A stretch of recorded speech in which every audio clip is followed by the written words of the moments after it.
everybody, it's Laura, and welcome to the class of 74. Where we left Cynthia, she just had a minor surprise before getting off the phone with Mr. Gagliardi. She's gone to bed and she's concerned, but she's also excited because on Sunday she's going to be able to see Clay. So where we're going to open is Friday morning. Have fun. I will see you on the other side.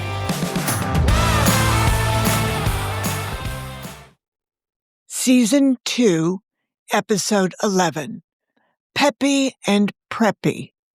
It appeared to Cynthia, Mrs. Valadares was very excited about her pending release from guard duty at 16 Glen River Road South, because by breakfast she had dusted and vacuumed her parents' bedroom, changed the sheets, cleaned their bathroom, and hung fresh towels.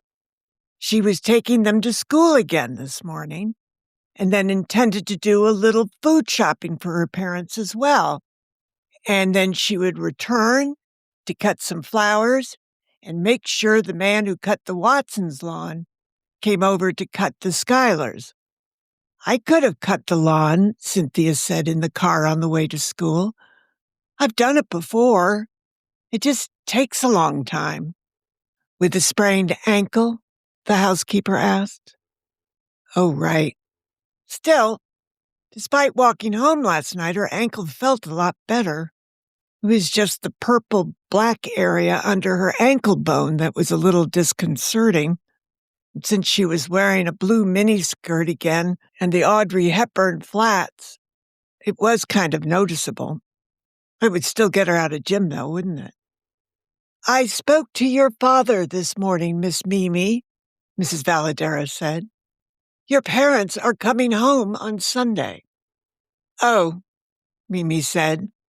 She didn't seem very happy about the news. So Cynthia said, you can tell them about their fashion club. Mimi didn't say anything. Your mother will be interested in the sketches, don't you think?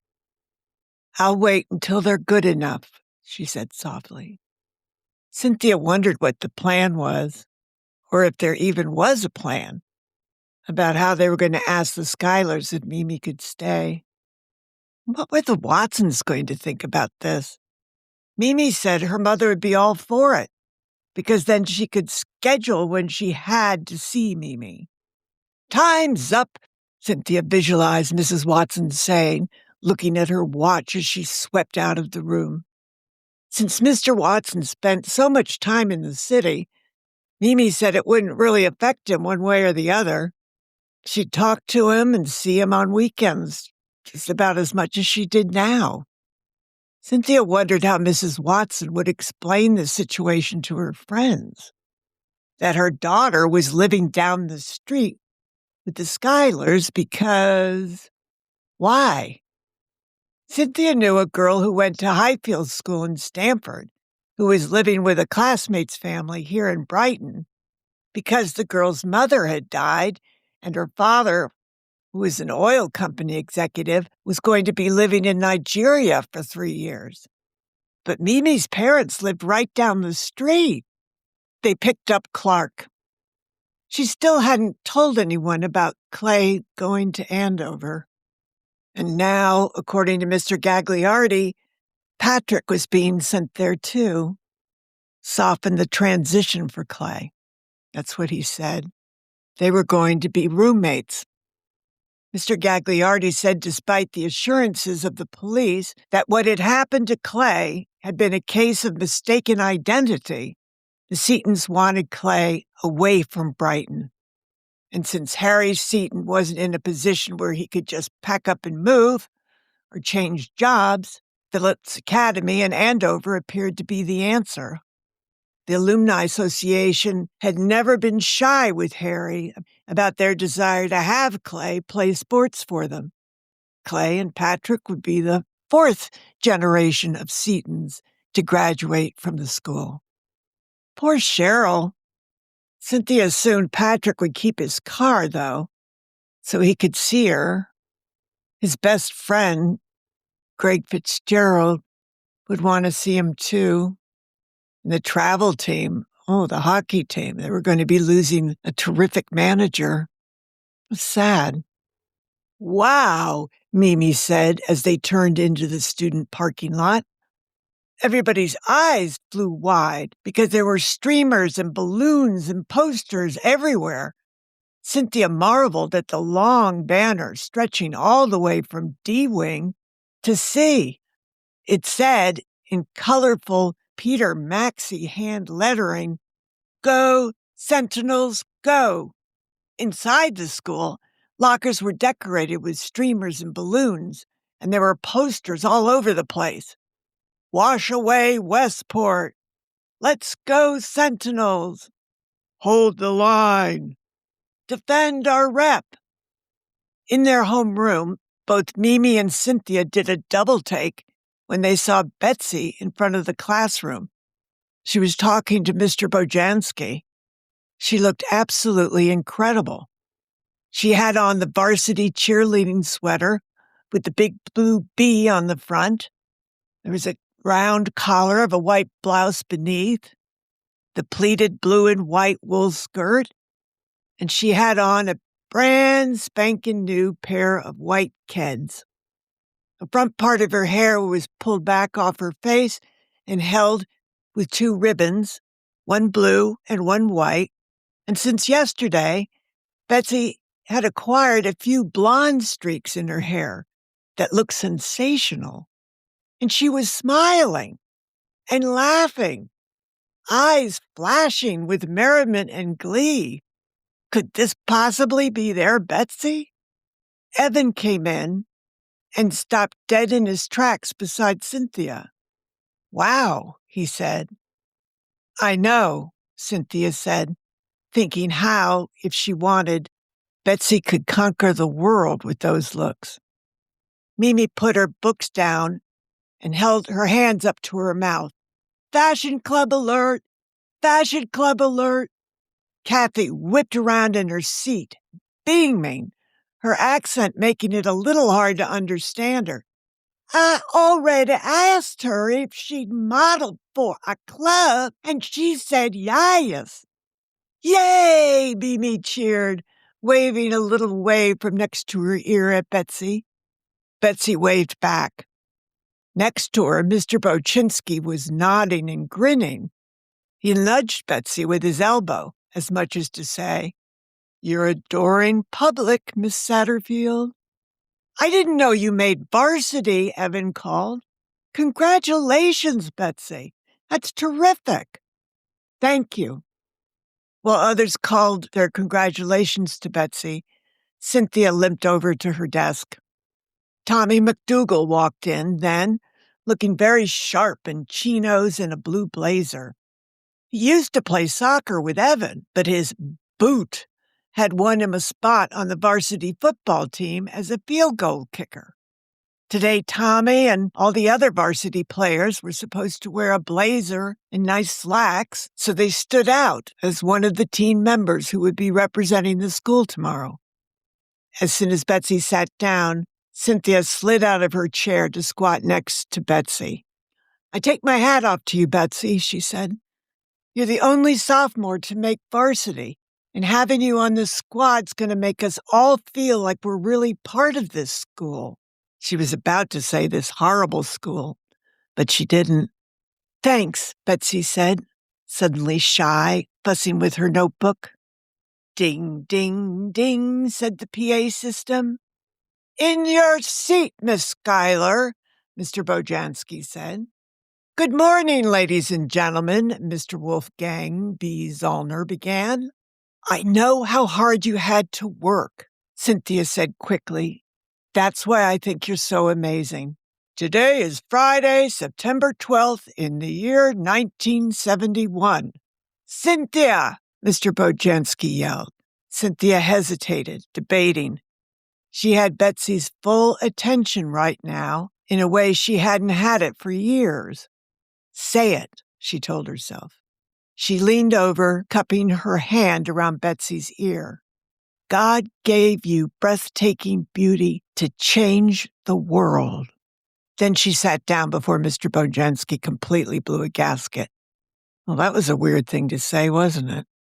The announcements took a while, since Mr. Wolfgang B. Zollner had to explain that tonight's football game against Westport had been moved to tomorrow, Saturday, at 1 p.m. Students' tickets were 50 cents, adults $1, and kids under 12 were free.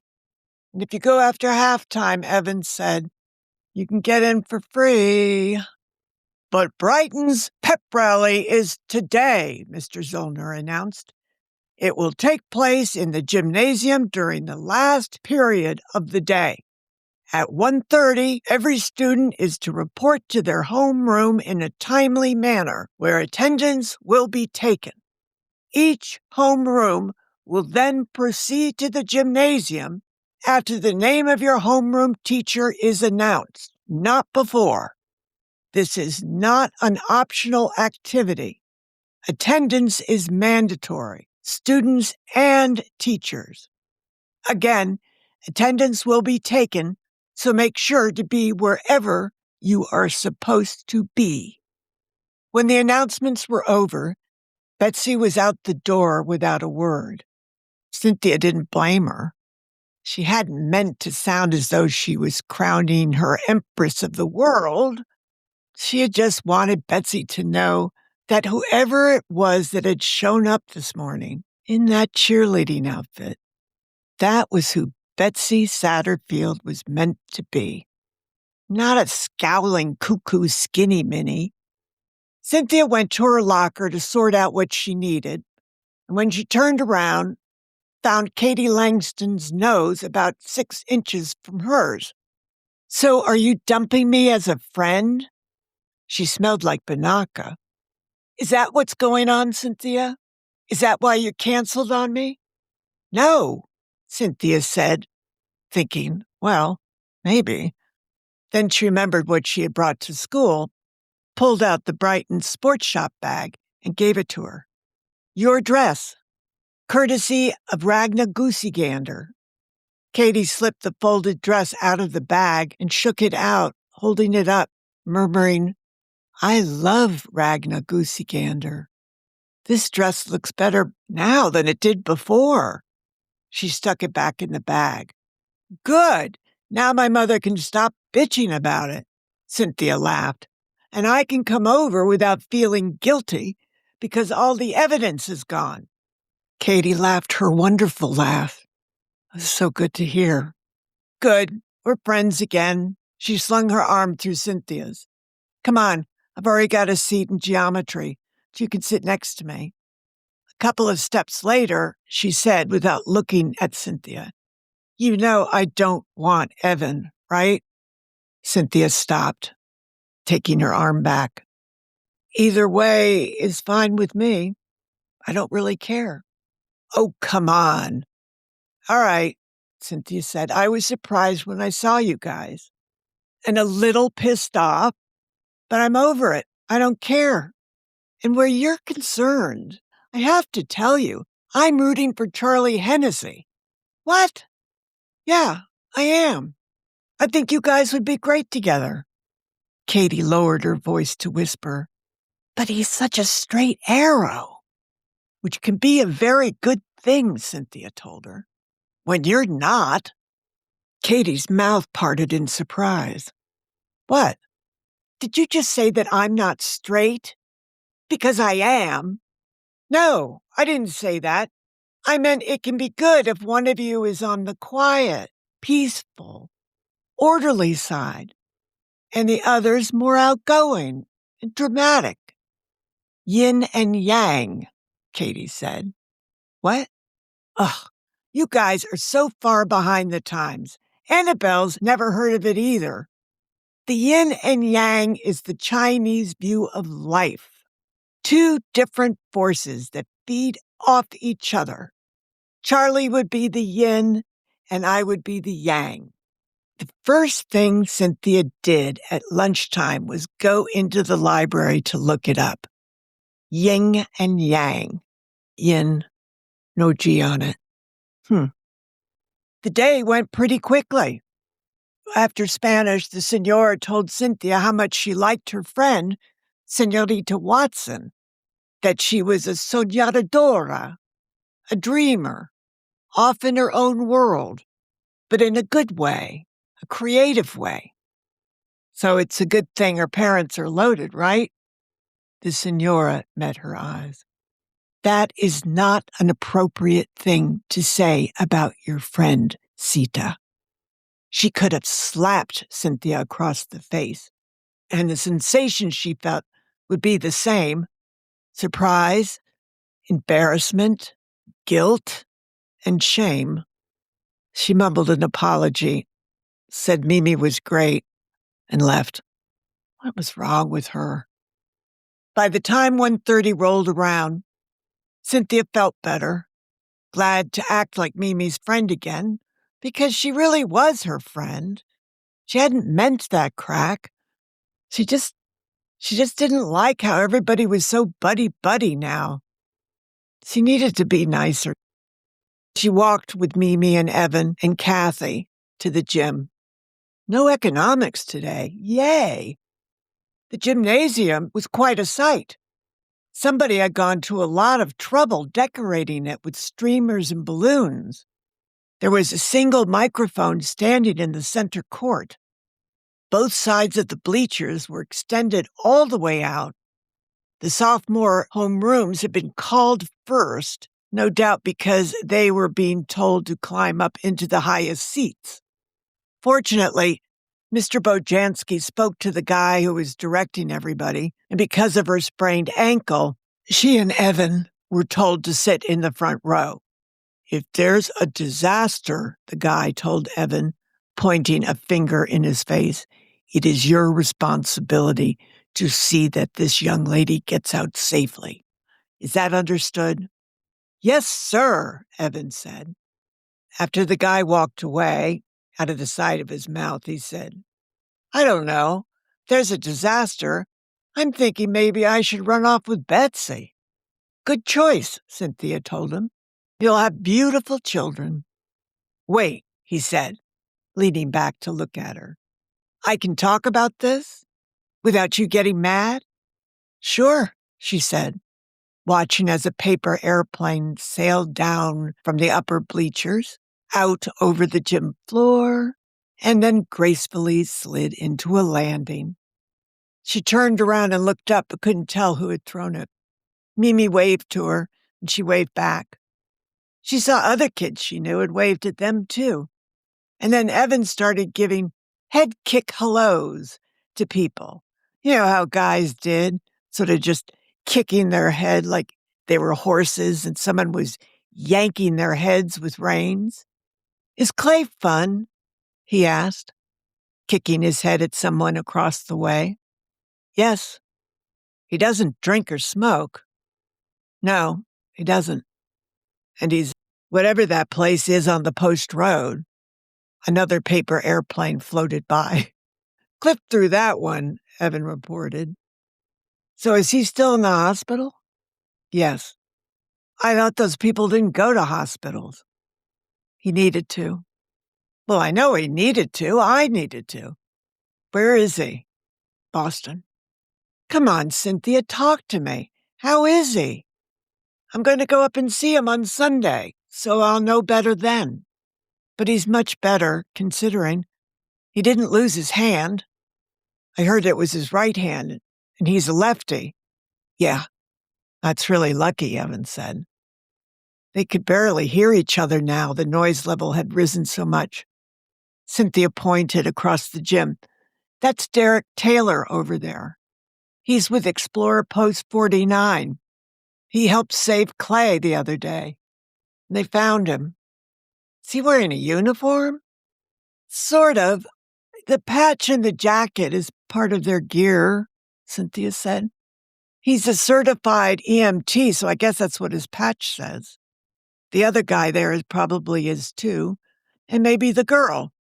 The three were standing at attention in the corner of the basketball court, looking around, watching the crowd. She had to practically yell in Evan's ear. How are you feeling these days, anyway? I'm feeling very mortal, if you must know. And I feel like just doing whatever I want to do because I might not be here tomorrow. Who knows? She nodded. It's understandable. Do you want to go out with me after the game tomorrow night? He said. She looked at him. If you're making out with Katey and running away with Betsy, what do you need me for? I don't want to lose you forever to superstar Seton. I have a feeling I'm going to. She smiled slightly. Be careful what you pray for. His smile was immediate. You mean I've still got a chance? No, not right now, she said honestly. He nodded, drumming his fingers on his knees. Are you seeing what I'm seeing at 9 o'clock? Cynthia pretended to stretch so she could look. Some guy and a girl were slobbering all over each other, drawing stares and whispers from everyone around them. A male teacher was on the gym floor trying to get their attention. Finally, the guy came up for air and saw the teacher. He pointed to the boy. The boy looked around and then pointed at himself. Who, me? There was so much noise. The teacher nodded sharply and gestured for him to come down. Who is he? Cynthia asked, not recognizing the guy at all. Evan leaned close to her ear. At Clinton, they called him Pencil Dick. Cynthia was appalled. Evan? That's why he's acting like that. To show everybody what a big man he is.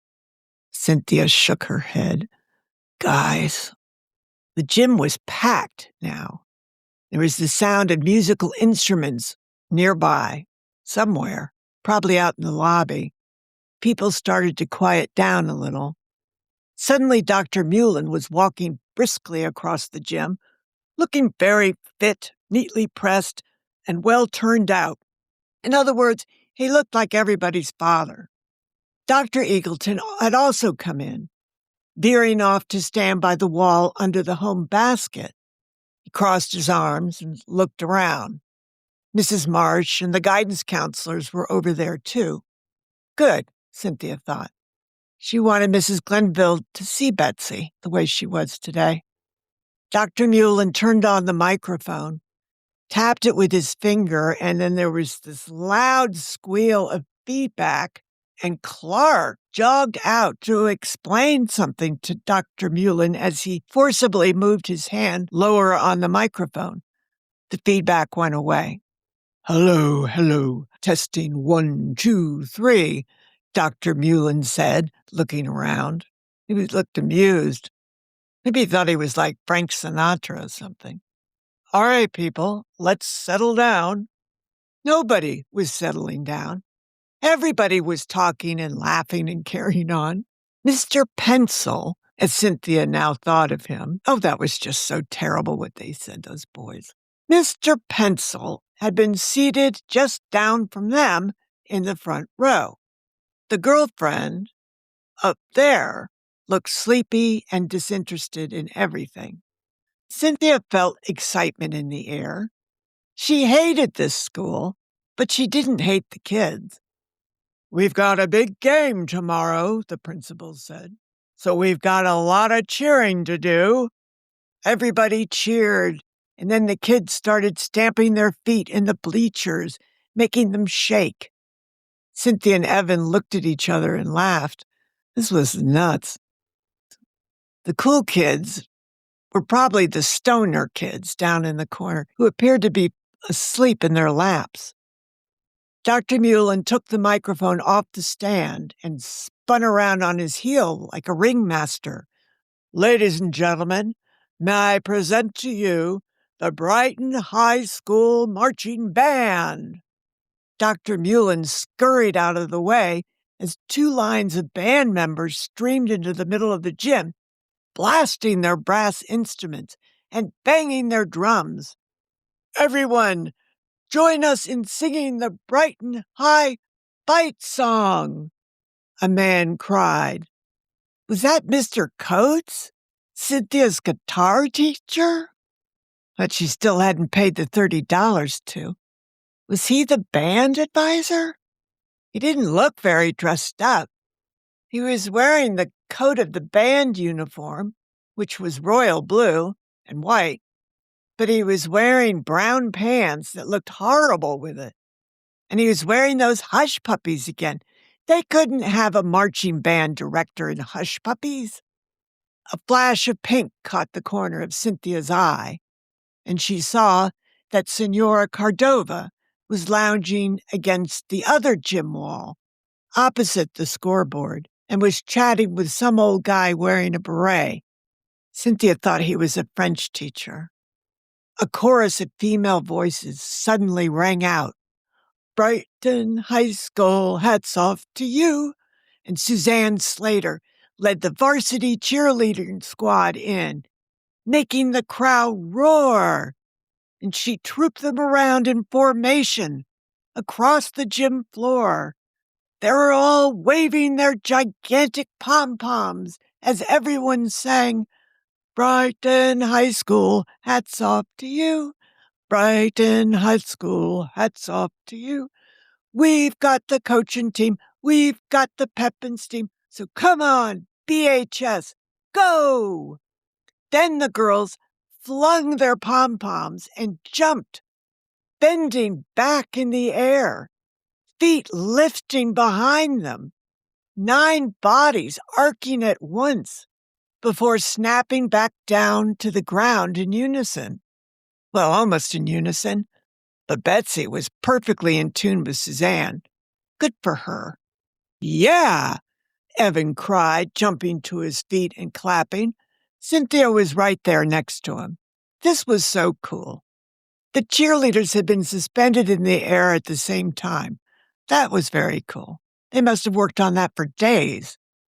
Then the JV cheerleaders came running out and scattered to pick up the varsity squad's pom-poms on the floor and carry them back to the side wall where they remained. What is this, Cinderella? Cynthia asked Evan. They pick up after the varsity girls and then get sent to the corner? They're not even allowed to do a cheer? In case you haven't noticed, Evan said grimly, the varsity soccer, cross-country, and lacrosse teams don't even exist. Or field hockey, she thought, looking around for Shauna Sinclair. She spotted her way up in the last row, leaning back against the wall. These poor kids. They were working as hard as any of these football players, and nobody cared. The cheerleaders were spacing themselves apart, 4 facing one way and 4 facing the other, while Suzanne picked up the microphone. Betsy and Jackie Defoe were facing them. Betsy was radiant, and Jackie had on a little extra eye makeup and looked fantastic. We are the Sentinels, Suzanne began. We are the Sentinels, some of the crowd sang back, as the cheerleaders did a sidestep, quickly touched their left shoulders with their right hands, raised their right legs to touch their right knees with their left hands, touched their right shoulders with their left hands, clapped twice, touched their abdomen with both hands, fingers extended, clapped, and then held their hands together under their chins for a moment before sidestepping the other way into another flurry of patting, clapping, clasping, bouncing, whatever it was they were doing. The mighty Sentinels, the mighty Sentinels, more of the crowd responded. Betsy was really, really good at this. Everywhere we go, the cheerleaders sang. Everywhere we go, roared the crowd as they saw each cheerleader do the routine again. Sidestep, touch, touch, clap, clap, press hands, and then in the other direction now. People want to know who we are. Sidestep, touch, cross touch, clap, clap, touch, clap, and hold. who we are. This was fun, but not so much when Cynthia noticed that the JV squad wasn't moving. They were just over there standing around. She guessed maybe they weren't allowed to move, lest they draw attention away from the varsity squad. On her part, near to the JV squad, Senora Cordova had no such compunctions about the matter, and in her pink dress and matching heels was doing the whole sidestep, touch, cross, and touch, clap, clap, touch, clap, and hold routine. Cynthia turned around to look up at Mimi. Yep, she and Katey were watching the Senora, whispering. She wondered if the Senora would ever like her again. Now, wouldn't that be a fundraiser, Cynthia thought. Mimi, Katey, the Senora, not Fred, Betsy, and Lincoln Forbes with his afro, all out there on the gym floor. We are the fashion club. Side, step, touch, cross, and touch, clap, clap, touch, clap, and hold. Evan leaned into her. What's so funny? Oh, nothing. I'll tell you about it later. So we tell them, the varsity squad was singing. So we tell them, the whole crowd responded, really into it. We are the Sentinels, the cheerleaders cried as they started bounce leaping now, from side to side with their routine. Wow, they were bouncing high and far. How did they do it? How did they keep this all straight? We are the Sentinels, the crowd roared. Sidestep, cross, touch, clap, hold. Boing, boing, boing as they leaped across. Cynthia saw Teddy and the football team waiting restlessly outside the locker rooms, waiting to make their entrance. They were in full white uniforms with blue markings, and holding their helmets under their arms. Looked like they were all in their stocking feet, though. When the everywhere cheer was over, the crowd thundered its approval. Suzanne, still at the microphone, called, "Are you ready to see our heroes?" And the crowd roared, "Yes! Are you ready to see the mighty sentinels who guard Brighton and protect its name?" "Yes!" the crowd cheered. The fire alarm went off. Pierced through everything else. For a second, nobody did anything, but then Miss Goodhart blew her whistle and sprung into action, directing the adults and the Post 49 guys to move which groups of which people through which exits.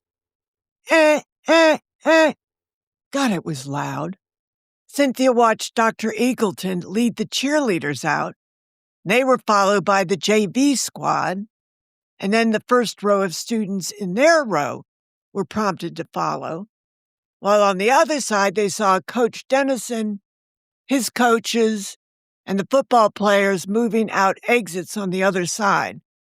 Well, they got their priorities straight, didn't they? What about the fashion club? Cynthia thought. Cynthia and Evan were outside in pretty short order, but it was going to be a while before the rest of the student body was out. In the distance, they could hear the old air raid siren the Sagamore Fire Department used to summon its volunteers. Yes, the well-to-do town of 20,000 still had 2 fire departments manned by volunteers.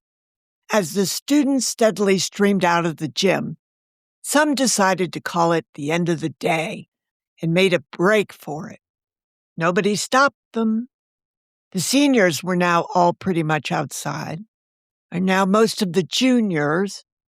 The fire alarm was still going on in there. But other than Betsy and a couple of the JV squad, Cynthia hadn't seen any sophomores yet. The football players and the cheerleaders were mixing now, talking and chatting and laughing. This is what socializing in high school was supposed to look like, Cynthia knew. Teddy and Suzanne were talking to Dr. Eagleton. Cynthia wondered what Teddy thought of him. He saw her and gave her a wave, which made Dr. Eagleton look over. In the next moment, Eagleton was walking over to them, crossing his arms over his chest. "Why were you sitting in the first row?" he inquired. "Because Cynthia has a sprained ankle," Evan said, "and I was told to stay with her." Cynthia showed Dr. Eagleton the black spot under her ankle. "How do you know each other?" Evan again answered for them. "We went to Dean together." Dr. Eagleton scratched his ear then, returned his hand to his chest, asked Cynthia how she was doing. She said, "Good, thanks." And then they just sort of stood there, watching kids stream out of the building. Dr. Eagleton knew how Evan was because they had spent a lot of time together debating whether he was going to be suspended or not. Not Fred. She was dying to know about this letter. Now Teddy was coming over. He was wearing only sports socks. He was still carrying the helmet under his arm. There were stars on it, each one representing a touchdown in the 2 years prior. "Can I borrow Cynthia a minute, Doc?" "Doc?" When Doc said yes, Teddy smiled at Cynthia and said there was someone who wanted to meet her, so she would just come with him. Cynthia followed Teddy, limping, which he noticed, so he came back and offered her his arm. They went around the corner of the gym where a group of football players were hanging out. Ted went up to a huge mask with a blonde crew cut labeled 17. Ted said something, and the player turned around. It was Victor Ronsky. "Hi, Cynthia."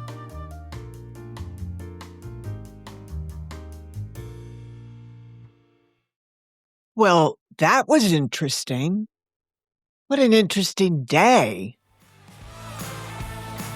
I don't know about you, but I am so glad I don't have to go through high school again. It's so much more fun just looking back and seeing things and remembering what it was like, and then knowing that we're free of it, that we don't have to go to the big assembly. Oh, gosh.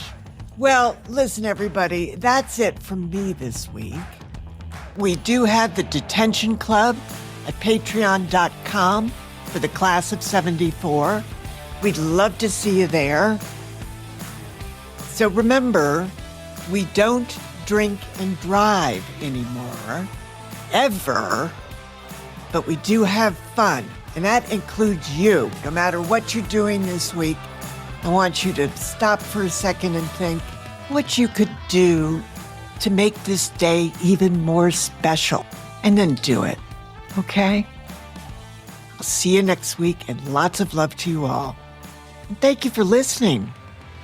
Bye.